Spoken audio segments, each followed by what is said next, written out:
बेटी की शादी का निमंत्रण देने गए पिता की दर्दनाक सड़क हादसे में मौत। नमस्कार, आप देख रहे हैं डीपी न्यूज। भागलपुर में एक दर्दनाक सड़क हादसे में बेटी की शादी का निमंत्रण देने गए पिता की मौत हो गई। 56 वर्षीय दिनेश मंडल साइकिल से अपनी बहन शीला के घर न्योता देने जा रहे थे, लेकिन लौटते वक्त अज्ञात वाहन ने उन्हें रौंद दिया, जिससे मौके पर ही उनकी मौत हो गई। परिवार में मातम छा गया। बेटी बार बार अचेत हो रही है। जिस घर में डोली सजने वाली थी, अब वहां अर्थी की तैयारी हो रही है। इधर पुलिस मामले की जांच में जुटी है, जबकि भागलपुर जगदीशपुर मार्ग पर नो एंट्री में ट्रकों की आवाजाही से लगातार हादसे हो रहे हैं। बीते 1 महीने में यहां 3 लोगों की जान जा चुकी है। कैसे हुआ? गाड़ी से हुआ घटना। कब हुआ है घटना? अभी थोड़ी देर पहले, 10 मिनट पहले। कौन सा गाड़ी था? अब कौन गाड़ी था उतना ध्यान नहीं दिए। कौन गाड़ी एक्सीडेंट करके भागा, बड़ा तूफान से आवाज किया नहीं। हम लोग घर से आए, क्या चीज आवाज किया। कहाँ का रहने वाला है ये? अब कहाँ का है उसको अभी तक तो पहचान नहीं आ रहा है। पुलिस आई है? पुलिस आई थाना का? अभी तक तो नहीं आई, 10 मिनट हो गया, अभी तक तो नहीं आए पुलिस। क्या नाम हुआ आपका? रमन यादव। घर लयाचक मखना। भागलपुर के नागरिक विकास समिति का होली मिलन समारोह, मटका फोड़ और सांस्कृतिक कार्यक्रम बने आकर्षण। भागलपुर के मोदी नगर दुर्गा स्थान प्रांगण में नागरिक विकास समिति द्वारा भव्य होली मिलन समारोह आयोजित किया गया। दीप प्रज्वलन से कार्यक्रम की शुरुआत हुई। इसके बाद मटका फोड़ प्रतियोगिता और रंगों की मस्ती ने माहौल को उल्लासमय बना दिया। सांस्कृतिक प्रस्तुतियों के साथ उपस्थित लोगों ने पारंपरिक व्यंजनों का स्वाद लिया। इस खास मौके पर बीजेपी के राष्ट्रीय प्रवक्ता सैयद शाहनवाज हुसैन भी पहुंचे और शहरवासियों को होली की शुभकामनाएं दी। समिति के पदाधिकारियों ने बताया कि इस आयोजन का उद्देश्य समाज में एकता और भाईचारे को मजबूत करना है।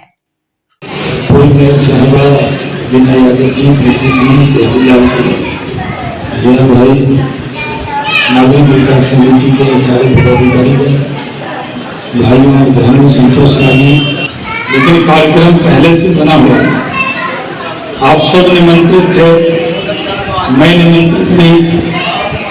फिर उन्होंने रात में बताई नहीं, क्योंकि यहाँ के जो आयोजक हैं उन्होंने मुझे कोई सूचना नहीं दी थी। मैं यहाँ के आयोजन समिति के नहीं, बल्कि बैठने नहीं दिया, 1 मिनट भी नहीं।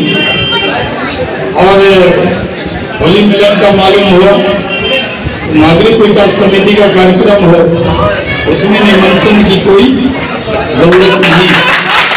उसमें तो आना ही है, पुराना रिश्ता है। और यहाँ से मैं दंग था। अच्छी जो नीचे थी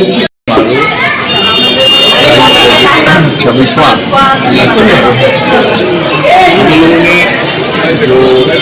भागलपुर में जो दूरी बन गई थी, नारी नहर की एक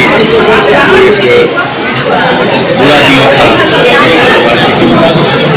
हमारी संस्था ने सद्भावना पर विशेष रूप से ध्यान दिया। सद्भावना विशेष रूप से ध्यान का एक मतलब है। उन्होंने ईद मिलन समारोह और होली मिलन समारोह 2 आयोजन विगत 26वां भी आयोजन है। बीच में कोरोना लेके 2-3 आयोजन और नहीं कर पाए। मुख्य उद्देश्य ये है कि हम लोगों ने जो दूरी बना था हम दोनों भाइयों के बीच में, 3 भाई और 2 भाई के बीच में, दूरी को दूर करने के लिए ईद में हम लोग हिंदू भाई ईद का आनंद लेते थे, सवाई का आनंद लेते थे। और हमारे होली मिलन समारोह में आकर हुआ करने भाई संख्याओं के काटने का काम लोगों ने सद्भावना को दूर कर नागरिक विकास समिति के काम किया। जैसे नागरिक विकास समिति ने कई कार्यों में बंद करके काम किए हैं। सौंदर्यीकरण यानी कई चीजें करते आ रहे हैं। हमारे सबसे बड़ी बात की हमारी संस्था के जितने भी सदस्य हैं, हमारे अध्यक्ष कर्मी और रक्षक की अध्यक्षा श्रीमती कृष्णा शाह, आज की जो कार्यक्रम है वो दक्षिण क्षेत्र की अध्यक्षा की पूरी टीम ने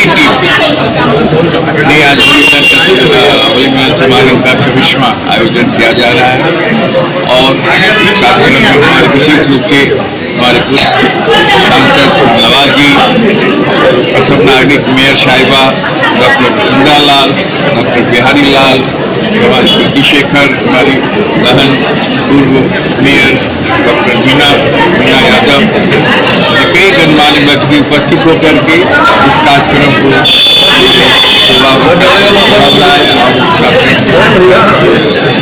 नाम कल बताइए आपका परिचय, अपना नाम बताइए। नारायण प्रसाद, सचिव नागरिक समिति। सिल्क सिटी भागलपुर में आज गूंजेगी अध्यात्म की ध्वनि। श्री श्री रविशंकर जी करेंगे प्रवचन।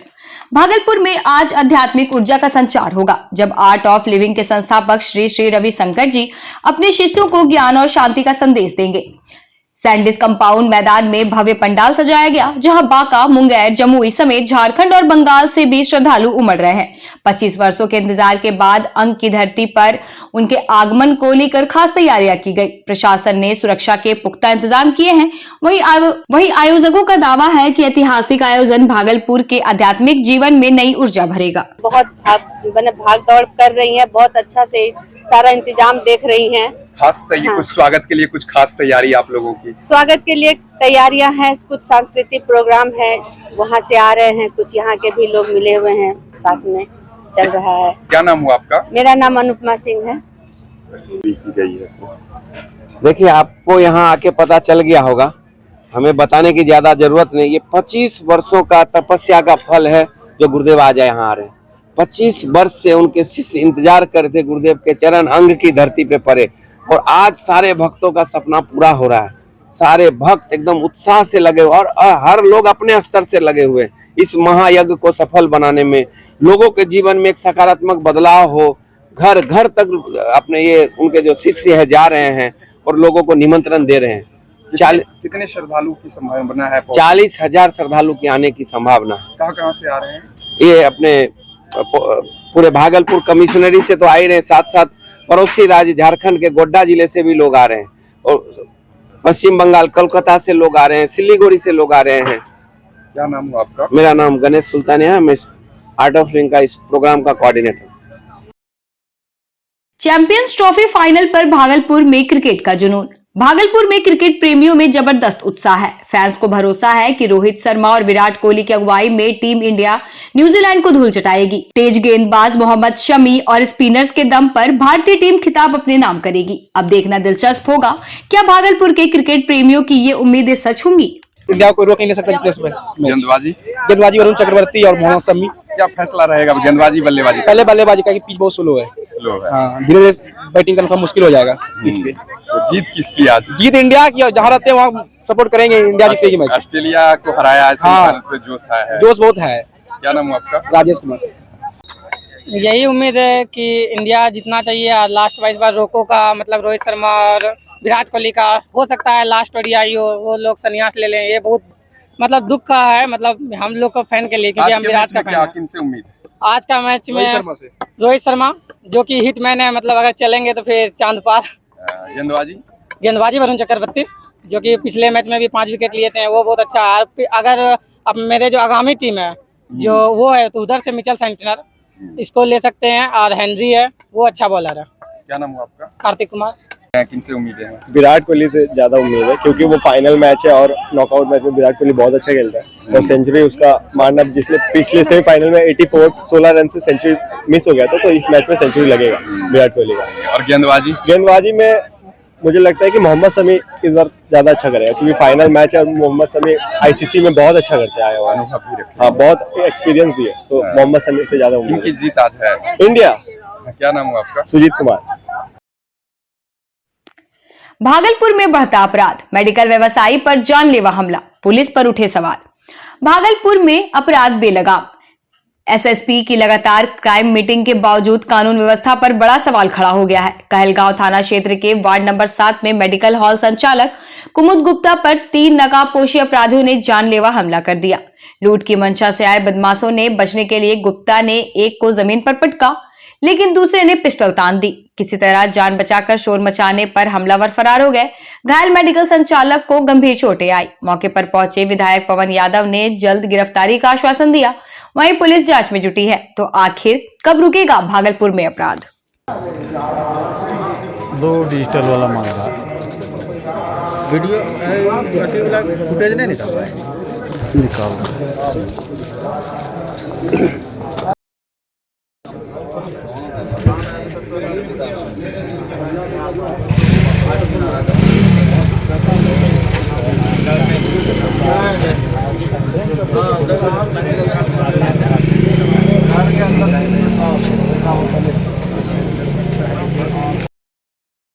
पहले बिहार जंगल राज था और अब एफआईआर राज।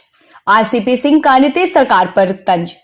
पूर्व केंद्रीय मंत्री व आप सबकी आवाज पार्टी के राष्ट्रीय अध्यक्ष आरसीपी सिंह ने भागलपुर के कहलगांव विधानसभा क्षेत्र में नीतीश सरकार पर निशाना साधते हुए कहा कि पहले बिहार में जंगल राज था और अब एफआईआर राज है। उन्होंने कहा कि बिहार का बजट 3,17,000 करोड़ तक पहुंच चुका है, लेकिन बढ़ती आबादी के अनुरूप विकास नहीं दिख रहा। आगामी विधानसभा चुनाव को लेकर उन्होंने संकेत दिया कि उनकी पार्टी किसी दल के साथ गठबंधन कर सकती है।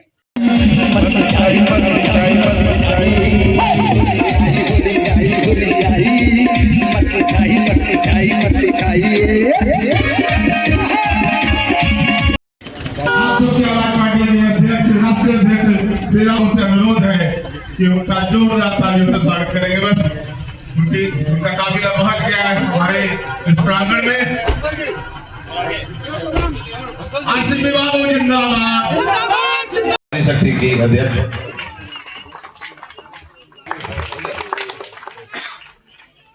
पवन कुमार जी, सुनील सिंह जी, ब्रजेश सिंह जी, उदय मिश्रा जी, शशि जी जो पटना से आए हुए उनसे अनुरोध है कि वो भी स्वागत करें आरसीपी बाबू का।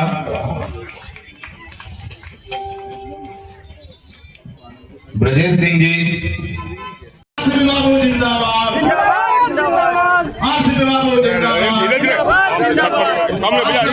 जिंदाबाद, आरसीपी बाबू जिंदाबाद,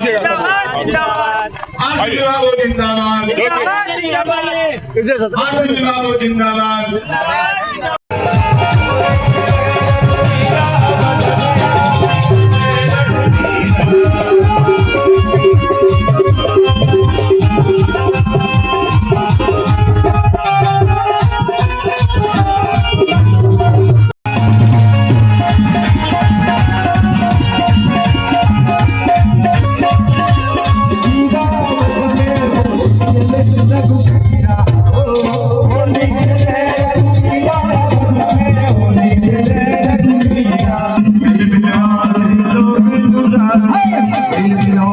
अपने आंकड़े की बात पहले भी कही थी रसलपुर में, अब आंकड़े के बाद भी आप बात कह रहे हैं और जो बात आप कह रहे हैं कुल मिला के कुछ बात तेजस्वी से मिलते जुलते आ रहा है। देखिए, आंकड़े तो एक ही आंकड़ा होता है, तो जितने लोग आंकड़े की चर्चा करेंगे वो एक ही होगा। आंकड़ों में तो कोई हेर फेर हो नहीं सकता। तो मैंने बजट के जितने भी आंकड़े आपको बोले वो तो इन्हीं के डॉक्यूमेंट्स है, मेरा उसमें कोई भी आंकड़ा नहीं है। तो जो आंकड़ा इनके जितने भी दस्तावेज हैं उसमें जो लिखित है उसी को मैंने कहा है। नीतीश के पहले, नीतीश के बाद, पहले आपने जंगल राज की बात कही, अब एफआईआर राज की बात आप कह रहे हैं, कहना क्या चाह रहे हैं? देखिए, मैंने ही कहा कि देखिए, लोकतंत्र में भय कानून का होना चाहिए और एफआईआर उसी स्थिति में होनी चाहिए जहां की कोई बहुत ही गंभीर अपराध होते हैं। आप जो सरकारी कर्मचारी हैं, शिक्षक हैं, मुखिया हैं और भी लोग हैं, उनके काम से कहीं कहीं अगर आपको एम्बैरेसमेंट होता है तो आप एफआईआर कर देते हैं। तो भाई इससे क्या होता है, लोगों का जो एक होता है ना, अधिकार का हनन होता है। तो देखिए, लोकतंत्र खौफ का शासन नहीं होता, लोकतंत्र कानून का होता है। और ये एफआईआर करके सिर्फ डराते हैं लोगों को। आप जितने एफआईआर का जरा रिसर्च कर लीजिए, जितने इस तरह के एफआईआर हुए होंगे ना, रिजल्ट क्या निकलता है, उसकी किसी की इन्वेस्टिगेशन पूरी नहीं होती। कोई उस समय बेचारा चला गया जेल, उसके बाद सब लोग भूल जाते हैं, खेल खत्म। बजट का आकार 3,17,000 करोड़ सर आपने भी चर्चा की, लेकिन आबादी बड़ी, उसके हिसाब से काम हो रहा है ऐसा देख रहे हैं आप? बिल्कुल नहीं। देखिए, हम तो बार बार इस एक चर्चा करते हैं जो आज मैं नहीं बता पाया कि देखिए, हम लोग बिहार को जब आगे की बात कर रहे हैं तो प्रति व्यक्ति आय एक बहुत ही इम्पोर्टेंट मानक होता है किसी भी प्रदेश को असेस करने के लिए। तो आप देखिए कि प्रति व्यक्ति आय मैं देख रहा था इनका, अब ये बोलते हैं 60,000 है। भारत सरकार बोलती है, भारत सरकार का भारत में प्रति व्यक्ति औसत आय 2 लाख है। तो बताइए 2 लाख और बिहार अभी 60,000, और 2047 तक प्रधानमंत्री जी भी कहते हैं कि विकसित देश बनाना है। तो विकसित देश बनेगा तो बिहारों की तो आमदनी प्रति व्यक्ति उतनी होनी चाहिए ना जो राष्ट्रीय औसत का हो। तो जो 2047 में प्रति व्यक्ति आय जो असेसमेंट है अभी 16 से 17 लाख होनी चाहिए। तो 60,000 को 16 से 17 लाख ले जाने में कितना इन्वेस्टमेंट की जरूरत होगी, इस पर ना काम होना चाहिए। जब आप इलाके में घूम रहे तो आपके वर्कर को धमकी भी दिया जा रहा है, यही तो सबसे मतलब घबराने की बात ये तो सबसे बड़ा दुर्भाग्य है।